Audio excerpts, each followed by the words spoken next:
नमस्कार दोस्तों और स्वागत है हमारे पॉडकास्ट में। आज का विषय बहुत ही दिलचस्प है। हम बात करेंगे भारत के खनिज उद्योग के बारे में और इसके इतिहास से लेकर आज के आधुनिक माइनिंग तक इसकी यात्रा पर। सही कहा तुमने। भारत का खनिज उद्योग सिर्फ भारत के लिए नहीं, बल्कि पूरी दुनिया के लिए एक मिसाल है।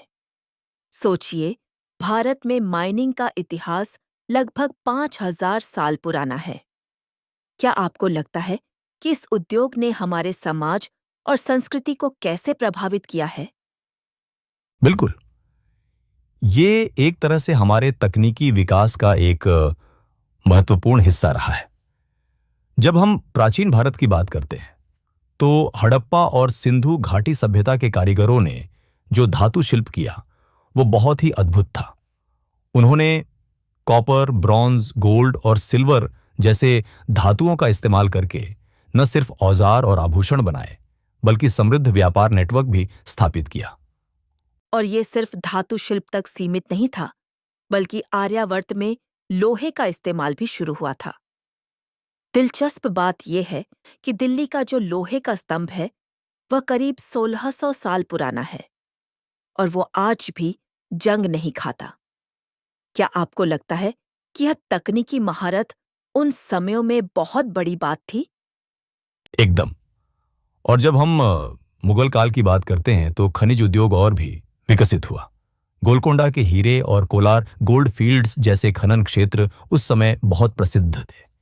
इन खानों से जो राजस्व आता था उसने मुगल साम्राज्य की आर्थिक स्थिरता में अहम भूमिका निभाई। बिल्कुल।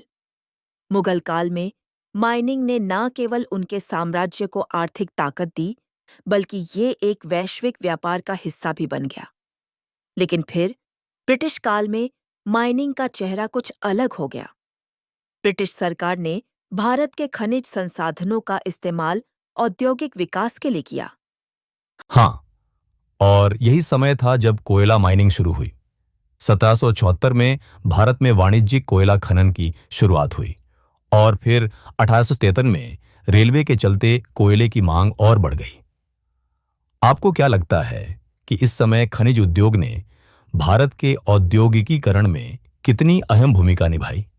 बहुत अहम भूमिका, और खासकर कोलर गोल्ड फील्ड्स, जहां खनन बहुत ही विकसित था।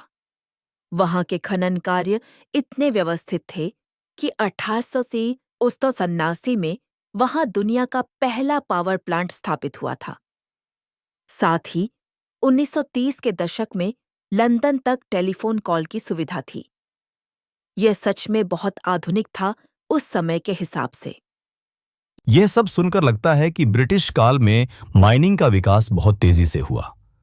लेकिन एक बड़ा सवाल यह है कि यह विकास लोकल समुदायों के लिए कितना फायदेमंद था। सही कहा तुमने। ब्रिटिश काल के दौरान माइनिंग प्रणालियां मुख्य रूप से ब्रिटिश औद्योगिक जरूरतों को पूरा करने के लिए थीं।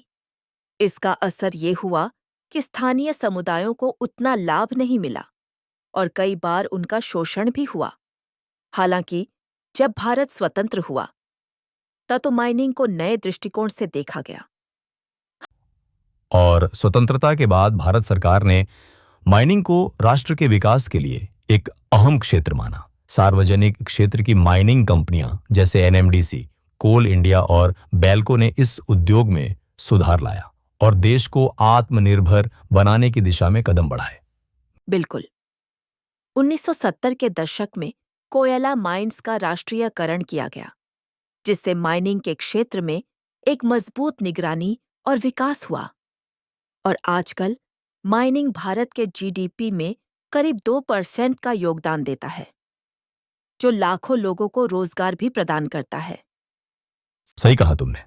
ओडिशा, झारखंड, छत्तीसगढ़ जैसे राज्य माइनिंग की वजह से बहुत विकसित हो रहे हैं। इसके अलावा भारत अब क्रिटिकल मिनरल जैसे लिथियम, कोबाल्ट और रेयर अर्थ एलिमेंट्स की खोज पर भी जोर दे रहा है, ताकि क्लीन एनर्जी और इलेक्ट्रिक व्हीकल्स के लिए कच्चा माल मिल सके। और यही नहीं, भारत ने पर्यावरणीय प्रभावों को कम करने के लिए भी कई कदम उठाए हैं, जैसे कि वाटर मैनेजमेंट और एफॉरेस्टेशन। माइनिंग कंपनियां अब सस्टेनेबल माइनिंग प्रैक्टिसेस पर ध्यान दे रही हैं ताकि हमारे आने वाले पीढ़ियों के लिए भी ये संसाधन बने रहें। हाँ क्यों, यह एक बहुत अच्छा कदम है।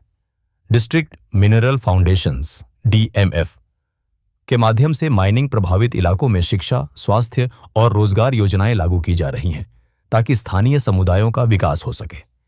एक तरह से देखा जाए तो माइनिंग ने भारतीय समाज के हर पहलू में योगदान दिया है, चाहे वो औद्योगिक, आर्थिक या सामाजिक हो। और जैसे जैसे भारत तेजी से विकसित हो रहा है, माइनिंग क्षेत्र की भूमिका और भी अहम होती जा रही है। बिल्कुल, यह न केवल हमारे आर्थिक विकास को बढ़ावा देगा, बल्कि रोजगार सृजन और ग्रामीण विकास की दिशा में भी महत्वपूर्ण कदम होगा। यह खनिज उद्योग भारत के उज्जवल भविष्य का हिस्सा बनेगा। तो दोस्तों, आज का पॉडकास्ट यहीं खत्म होता है। इस यात्रा में हमारे साथ जुड़े रहने के लिए धन्यवाद। अगले एपिसोड में फिर किसी और दिलचस्प विषय के साथ हम लौटेंगे। तब तक के लिए ध्यान रखें और अपने आसपास के खनिज संसाधनों की महत्वता को समझें। नमस्कार।